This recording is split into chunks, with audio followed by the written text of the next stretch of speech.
Hello, this is Memphis Communiversity. Today we're going to be practicing some AP Calculus free response questions, and the topic today is polar.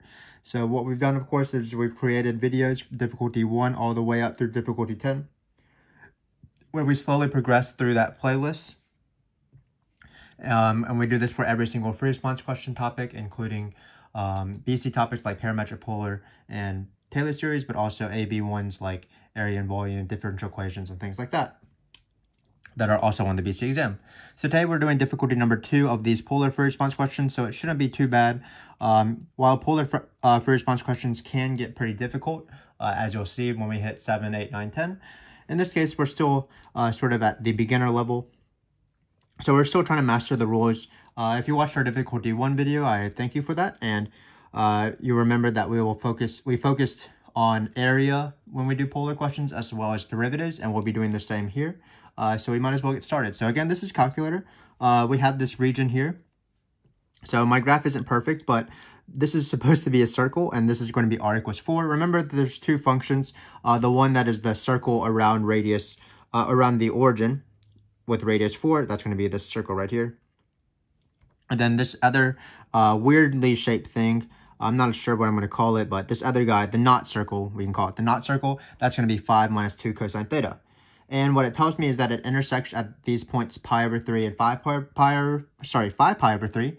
And that is pretty useful because that will help me find the area. So let me just actually write that out. So remember that intersection points are not on the Cartesian plane, so they're not like x comma y, they're angles from the origin. So they look like rays. So here pi over 3 is right here. So notice they intersect about this point, pi over 3. Again, these will help me when I do my area questions, and this is 5 pi over 3. So again, when you have these polar questions, what you want to think about, especially when you do the area questions, is what's the boundary of your region as you're going from the origin. So what happens is that it usually changes. So if you look at our shaded region right here that I'm trying to outline with my pen, notice that on the right side, like right here, it's part of the knot circle being all of this. So when I look at my shaded region, this right side is on the knot circle. Now, if you look at the circle part, the left side is part of the circle. So notice at these intersection points, pi over 3 and 5 pi over 3, it starts being the circle, and then it'll switch at these points to being the knot circle, the 5 minus 2 cosine theta. And what that allows us to do is that will allow us to find the area in two different ways. So when we take this right side, the knot circle part, we're going to be applying the polar area formula, 1/2 the integral of r squared.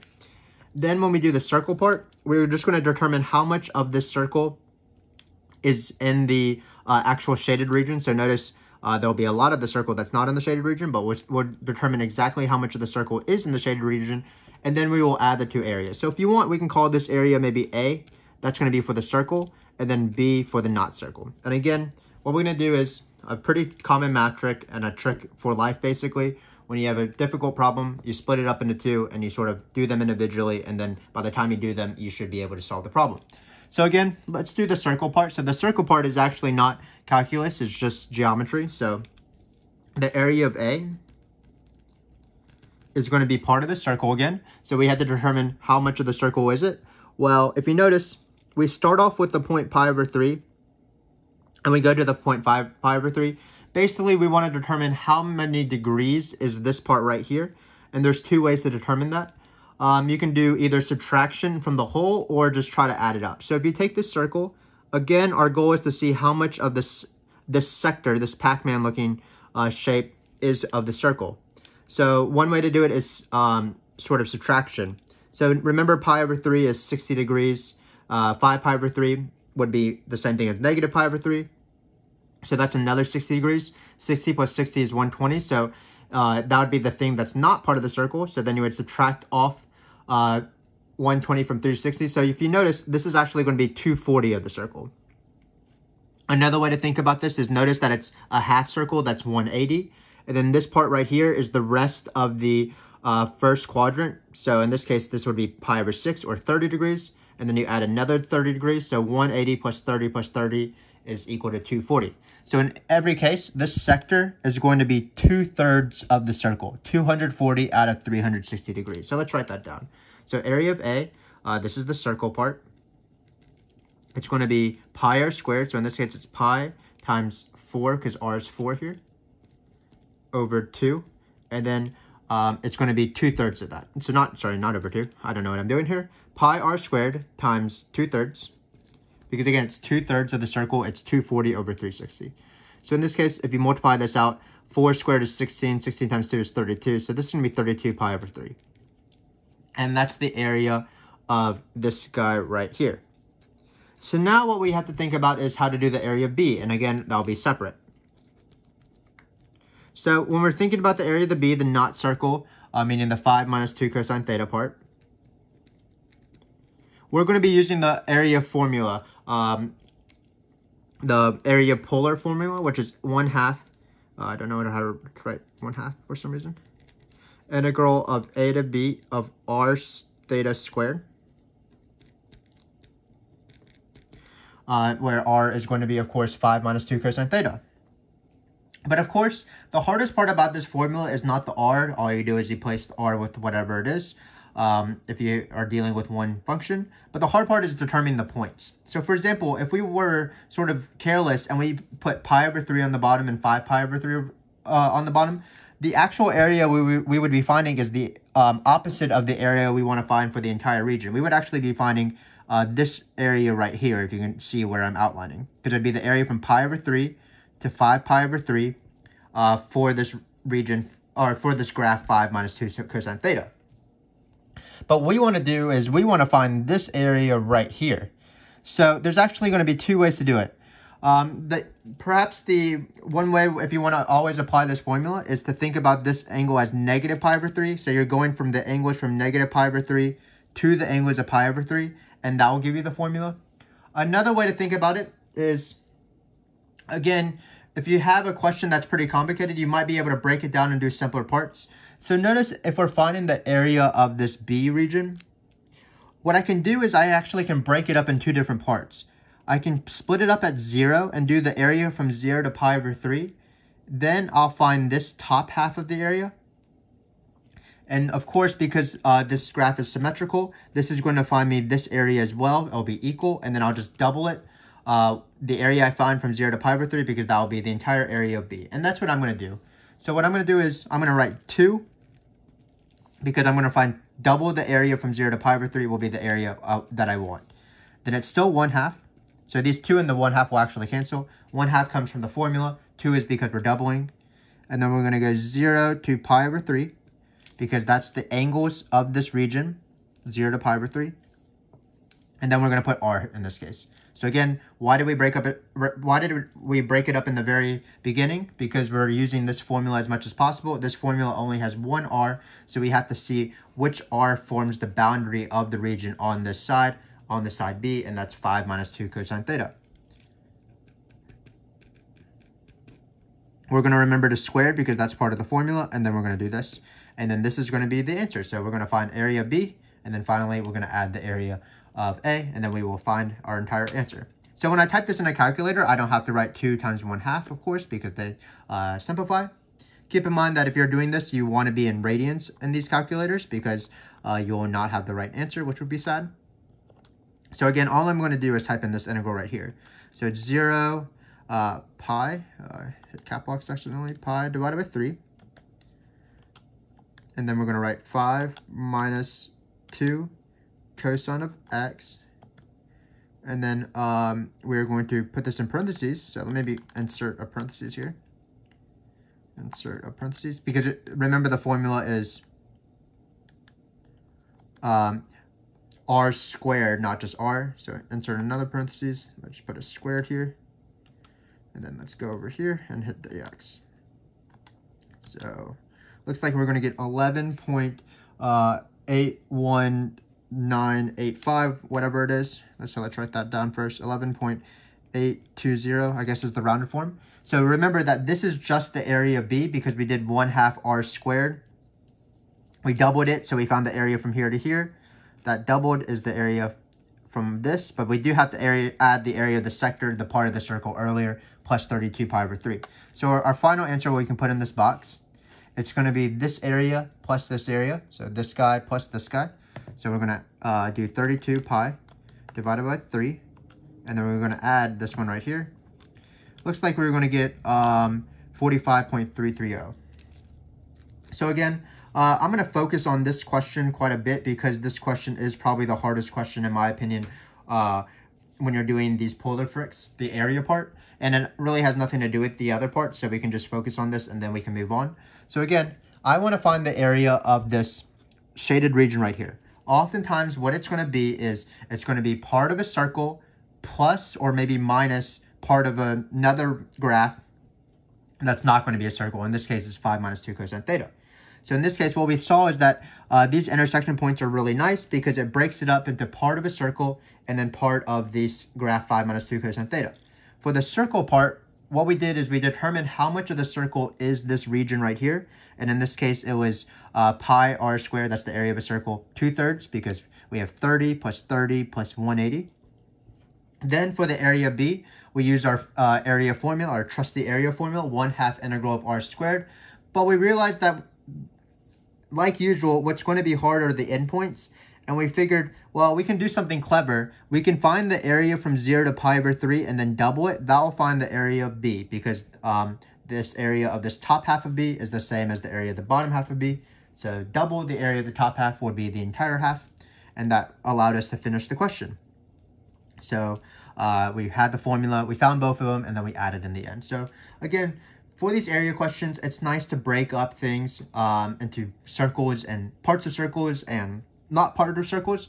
And then also keep in mind, just be very careful when you do the A and the B thing. Basically, you want to be careful on what your endpoints on your integral are. Because once you have that, then you can easily find the formula. So now we are moving on to finding the equation of the tangent line to the graph of r equals 5 minus 2 cosine theta at theta equals pi over 3. So when you move beyond area and you start doing derivative questions later in the free response question, remember that there's two big formulas that you need to know. So the first one is x is equal to r cosine theta. So this comes from pre-calc or trig, and y is equal to r sine theta. So this is going to allow us to find everything we need to know. For example, allow us to find the point, because for any line, what I need is I need a point and I also need a slope so that I can write the line in point slope form where the slope will be the derivative. So for example, for my point, it's going to be x comma y, where we're going to plug in pi over 3 into each of these things. So we might as well do that right now. So we're typing in this function right here, 5 minus 2 cosine of pi over 3. So close those parentheses and then multiply it by cosine of pi over 3. That's going to be my x coordinate, so it looks like it's going to be just the number 2. So let me make sure that I did that right. 5 minus 2 cosine of pi over 3 multiplied by the cosine of pi over 3. R, so that's what the x coordinate is, r cosine theta. So we're going to hit that, and it looks like it's just 2. Now we're going to do r sine of theta, so we're going to go up, change the cosine to sine, and hit enter again. And we're going to get 3.464, which is perfectly fine with me. So it's going to be 3.464. Notice I'm not taking any derivatives yet. All I'm doing is I'm finding the point. So that seems to be my point. Again, what I did is I plugged in theta is equal to pi over 3 into this guy right here. So now is the point. Now we need to find the slope, and of course the slope is the derivative. But if you watched our first videos, you know that you need to be very careful with derivatives. Basically, there's a lot of derivatives. There's dx d theta, dy d theta, and dr d theta. Then there's dx dt, dy dt, and dr dt. And then finally, there is dy dx. And in this case, to find the slope of the tangent line, that's a derivative. That's going to be our normal dy dx because we're in the xy plane.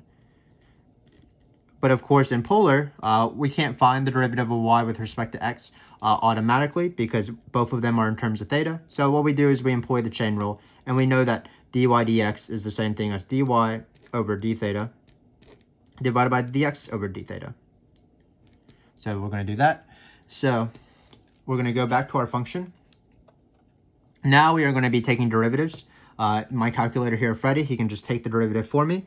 So what we're going to do is we're going to take the derivative of r sine of theta first at pi over 3, and then we're going to take the derivative of r cosine of theta at pi over 3 with the calculator. So math, we're going to go down to derivative. Then it's going to be, we're going to choose x, of course, as our coordinate or a variable. And then we're going to type in r, which is 5 minus 2 cosine of theta, or x. Then we're going to hit parentheses, so that's my r. Then I'm going to write sine of theta, or sine of x. That's my y is equal to r sine of theta. And then I'm going to plug in pi over 3, because that's the angle. Looks like we're going to get basically 3.50. So that's just the d theta. And then finally, for the dx d theta, we are going to plug in, we're going to reset this and just change the sine to cosine, because that's what x is. And we're going to get negative 2.598. And then we're going to divide this number by this to find dy dx. So it looks like it is negative 1.347. So this is my slope. Let's just finish the question by writing the equation of the line in point slope form. So it's always y minus the y coordinate equals the slope x minus the x coordinate. And this is our line. So again, this is a very classic polar question. What you need to know definitely 100% is that x is equal to r cosine theta, y equals r sine theta. For example, we used it instantly to find the point, and we also use it for the derivative because we wanted to find the derivative of y with respect to x. And how we did that is we took the derivative of this and divided by the derivative of this at pi over 3, where for each of these r's, we replaced it with 5 minus 2 cosine theta. And that was our work. So again, just really focus on writing x is equal to r cosine theta, y is equal to r sine theta, and then finding what values. So let's do the next question. It'll be pretty similar. So now we add some sort of time element to this question. There's a particle, it's traveling along this polar curve. And then what's going to happen is that, what's going to happen is that the particle is traveling on the curve where the angle is t cubed, whatever it says. And then what it says is find the times t in the interval for which the x coordinate of the particle's position is at x equals negative 2. So what we want to do is we want to have negative 2 equals x. But what is x, of course? Well, x is going to be r cosine theta. So it's r times cosine theta. What is r? R is 5 minus 2 cosine theta times cosine theta. So then how are we going to incorporate this t cubed? Well, notice in this question, it doesn't say find the angle is theta, where x is equal to negative 2. If that were the case, I would have just typed this into my calculator right now, this, and graph it. But they want me to find the time where x is equal to negative 2. So I'd need to plug in something for theta. And of course, what do I plug in for theta in this case? T cubed. So in this case, it'll be minus 2 equals x equals 5 minus 2 cosine of t cubed times t cubed, or cosine of t cubed. And then what we're going to do is we are going to, of course, graph it in our calculator. We don't have to actually take a derivative because the question is about the x-coordinate of the point, and the x-coordinate of the point is r cosine theta. No derivatives yet. So we're going to graph our function here. So it's going to be 5 minus 2 cosine of x cubed times, wait, did I add in? I don't think I had a parentheses here. Yes, I mean, just be very careful with the calculator. If you've watched our videos before, you know that I often struggle with the calculator. It is definitely not a trivial step. People do mess it up. But usually if you're slow and you check yourself as you're typing it in, you will miss it less. So we're going to also plot the function negative 2 now. So we're going to get that. Now we're going to change the window. Remember that it's better not to zoom in. It's better just to use these numbers as the window points. So for example, I'm going to use like negative 0.8 and 1.2. Sorry, like 2.1, because we want to go a little bit past 2. This is fine for the y's. Actually, we want to do y negative 2, so we don't need as big of a y max probably. We just need it to be 5 and maybe negative 5. Let's just see if this works. So we're hitting our graph. So there's our function right there. Looks like it does shoot down. Oh, I changed my window to the thing I didn't want it to do. So let me rechange the window. I wanted to change it to 0.8 because our times are in between 1 and 2. So let's delete this negative. So there's our graph again. Looks like it goes down way below than it actually needs to, but that's fine. And then there's our y is equal to 2 line. So it looks like it crosses at 3 points. Or maybe this last point is actually a little bit beyond 2. So let's actually change this to be like 0.5 to see if it actually occurs. So there's that first one. This is the first graph, taking its time. I'm not exactly sure if that's not crossing at 2, so we'll see if what the 0 is. So what we're going to do is we're going to go to zoom. Not zoom, sorry, intersect. We're going down, and then we're going, how this works is you type in the first curve and the second curve. So here's my thing. So notice I'm going to find this 0 first. So first curve, second curve, guess.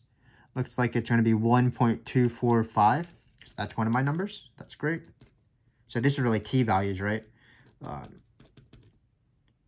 Because we want to see what time values give you the x-coordinate negative 2. Now we are going to hit second calc again. Hit intersect. Scroll. Here's the first curve. Here's the second curve. Here's my guess for Freddie to help him out. Looks like it's 1.633. And then finally we are going, let's just see what the 0 is. I don't believe that it's it because I looked at this question beforehand, but perhaps it is. So we're going to scroll to this third point and see if it's beyond 2. Looks like it is beyond 2, but we can make sure. It is. It's so close to 2 that it is in the picture, but it is not included because it's 2.017, if you can tell. And they only want the times between 1 and 2. So this is our answer. So again, we actually didn't do very much work in this case.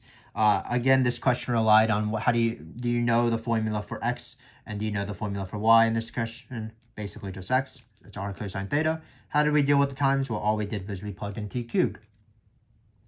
And then we solved it using a calculator. So again, not too bad. Finally, we have this same particle, same t equals theta equals t cubed situation. And what we're going to do is we're going to find the velocity vector in terms of t. And then we're going to find the velocity vector at t equals 2. So this, again, is not too bad. What's the position vector? Well, it's going to be, of course, x of t, y of t. So first off, what we're going to do is we're going to use the famous formulas that we use in mostly every single question beyond the area question, which is that x is equal to r cosine theta. And then y is equal to r sine theta. I'll put the y already. Let's still use our graph. Our graph is still 5 minus 2 cosine theta.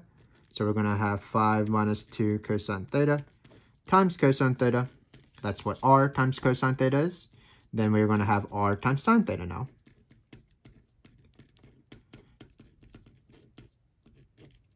Finally, we are going to replace the theta with our t cubes because in order to find the velocity vector in terms of t, we need to find the velocity vector with t's in it. So what we're going to do is we're going to write 5 minus 2 times cosine of t cubed times cosine of t cubed. Let me check something real quick. Sorry, this question should be find the position vector. We're not going to have to take derivatives in this question. So in this question, we're only going to find the position vector first, and then we're going to find the velocity vector only at the time t equals 2. So to find the position vector, we've been actually doing that. We are listing out x of t, y of t. X, of course, is r cosine theta. Y is equal to r sine theta. And we are replacing first the r with what it is, 5 minus 2 cosine theta. And then we are using the relationship that theta equals t cubed. I did not want to take derivatives in this question. Eventually, we will take derivatives without a calculator. Those are going to be in harder difficulty videos, but for now, let's just keep it pretty simple. So in this case, it's 5 minus 2 cosine of t cubed minus sine of t cubed. And that is going to be our velocity vector. Or not our velocity vector, sorry, our position vector. Don't really know what I'm saying. So now the question says find the velocity vector at t equals 2, but only at t equals 2. So what we're going to do, of course, is we're going to take the derivative and then plug in 2. And actually, Freddie, our calculator, is going to do that for us. Keep in mind, though, that if we had to do it by hand, each of these things require the product rule and also the chain rule, because there's an inside function here. So that's why it's going to be kind of annoying. We'll leave that for a later video. But for now, this is going to be the position vector. Again, it relies solely on the fact that x is equal to r cosine theta, y equals r sine theta. And then we have, in this particular question, theta equals t cubed. So in this case, all we have to do is we have to go to menu derivative. We're almost done. Bear with me, friends. It's dx. It's 5 minus 2 cosine of x cubed. Close those parentheses. That's the r. Then we're going to write times cosine of x cubed. Close those parentheses, and we're going to plug in x is equal to 2. Looks like we were going to get negative 66.269. Sure. Certainly a valid answer. Let's make sure.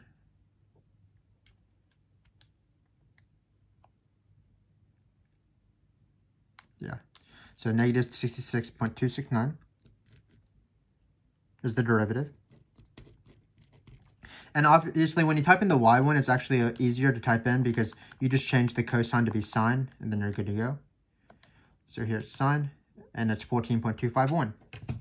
And we have completed the question. So let's review what we did in this free response question, and then I'll let you go. The first thing we did was by far the most difficult thing in this free response question, which was find the area. In order to find the area, what we did was we broke it up to part of a circle and using pi r squared, and it was 2/3 of the circle.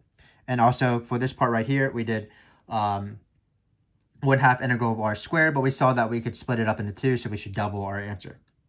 Then we found the equation of the tangent line, but all of the things that followed this relied on the fact that x is equal to r cosine theta, y equals r sine theta. That allowed us to find the slope, which was right here. And then, of course, that gave us the equation of the tangent line. For this question right here, again, it relied on the fact that x equals r cosine theta. We replace r with this guy right here, and then we set it equal to -2, and we solve for t equals these two numbers using our calculator.